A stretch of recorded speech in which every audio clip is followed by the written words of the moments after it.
Adrian Delija u n-nies ta' madwaru għandhom jirreżenjaw minnu fih. Dikjarazzjoni diretta u jibsa mill-eks President tal-Eżekuttiv tal-Partit Nazzjonalista Mark Antony Sammut waqt il-programm In Depth fuq is-sit tal-Malta Independent.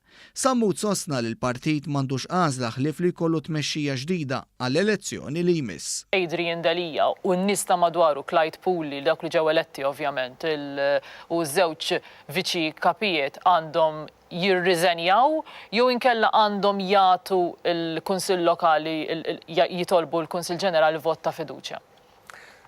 Jiena naħseb li għandhom l-ewwel jerfgħu ir-responsabilità politika u jirriżenjaw. Veri inti qed tgħid li għall-elezzjoni li ġejja, l-elezzjoni ġenerali, għandna mmorru b'kap ġdid fil-Partit Nazzjonalista? Naħseb minn dak li ġara s'issa ma hemmx għażla oħra.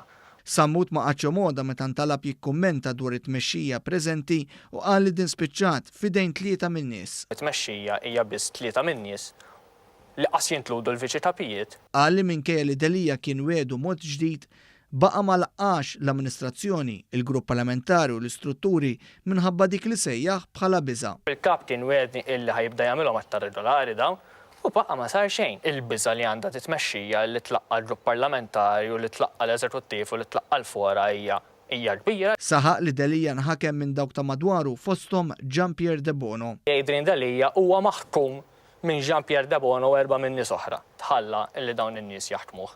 Sammut kompla jgħid li tmexxija jimpurta biss li żomm il-kontroll. Ftit nies li jikkontrollaw kollox, l-importanti li jżommu kontroll fuq l-affarijiet huma. Dwar ir-riżultat elettorali li ġarrab il-partit, l-riżultat f'51 sena, Sammut fetaħ attakk aħrax fuq is-Segretarju Ġenerali Clyde Pooley.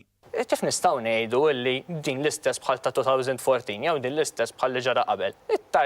Ma kienx hemm tardit wieħed lil ħaqna, da mhux talli ma milniex inroads, talli tlifna lil min kellna. Ma mmurx wara telfa bħal dik ngħid lill-midja li konfermajna li aħna din l-akbar partit.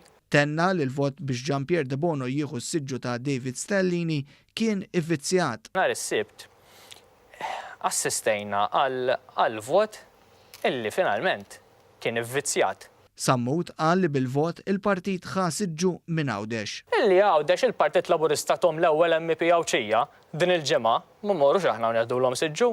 Akkuża wkoll il-partit li ta' daqqa ta' sieq lil Kevin Kutajjar. Aħna kellna ċans intellaw l-ewwel persuna b'diżabilità fil-Parlament Malti u ntu daqqa ta' sieqlem. Tenna li l-partit missu ta' siġġu lil Kutajjar u akkuża lil Delija li kien kompliċi mal-qerq. Qasbis missu tenna elezzjoni u kontestazzjoni. Il-kap tal-partit meta mistoqsi nhar it-tnejn ta' kien lest ikun kompliċi f'dan il-qerq. U jgħid li dak l-istatut antikostituzzjonali u minħabba fekka minna l-barbuljata bir-rispett kollu qed joffendi mhux biss lili u ħafna nazzjonalisti qed jiffendi l-istorja tal-Partit Nazzjonalista. L-eks President fetħilha għal De Bono fejn reġa' tenna l-akkuża li huwa babas il-lista ta' dawk eligibbli għal vot fl-eżekuttiv. L-unika bniedem li għandu aċċess tal-listi u jimmodifika l-listi huwa Jean-Pierre De Bono. Ir-responsabilità politika hija biss ta' Jean-Pierre De Bono. Iżda minkejja l-ġlied qawwi li ħakem il-partit u dikjarazzjoni tiegħu kontra Adrian Delija, Sammut qal li fil-partit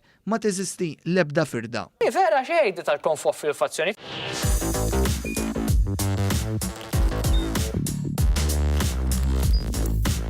Idħol fuq one.com.mt u hemmhekk tista' tara l-programmi kollha li jxandru fuq One permezz ta' One Play.